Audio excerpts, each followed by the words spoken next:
ननकाना साहिब वज़ीर आला पंजाब उस्मान बुज़दार की खसूसी हदायत पर अवाम उन्नास को सेहत की मियारी और मुफ्त सहूलियत फराहम करना हुकूमत पंजाब की अव्वलीन तरजीह है।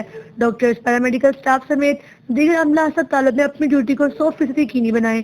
इन ख्यालात के साथ डिप्टी कमिश्नर ननकाना साहिब राजा मंसूर अहमद ने रूरल हेल्थ सेंटर मोरखुंडा और बुनियादी मरकज़ सेहत कोट ईसा में मरीजों के लिए दस्तयाब तबी सहूलियात का जायजा लेने के हवाले से अचानक दौरे के दौरान किया।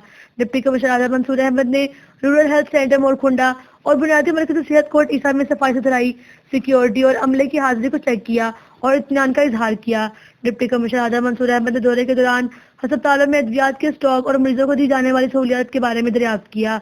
बाददान डिप्टी कमिश्नर राजा मंसूर अहमद ने गवर्नमेंट प्राइमरी स्कूल नड़ावाला में दस्तयाब तालीमी सहूलियात का मुआयना किया। इस मौका पर डिप्टी कमिश्नर ने कहा कि तालीम के बगैर मुल्क और कौम की तरक्की नामुमकिन है। हुकूमत पंजाब सरकारी स्कूलों में तालीमी सहूलियात की फराहमी के लिए दिन रात कोशिश है। उस्ताद इकराम बच्चों से शफ़क़त से पेश आएँ। जिला भर के सरकारी स्कूलों के उस्ताद इकराम अपनी हाजिरी को 100% यकीनी बनाएं। किसी मुलाजम की गैर हाजिरी रिपोर्ट हुई तो इसके खिलाफ महकमाना कार्रवाई अमल में लाई जाएगी।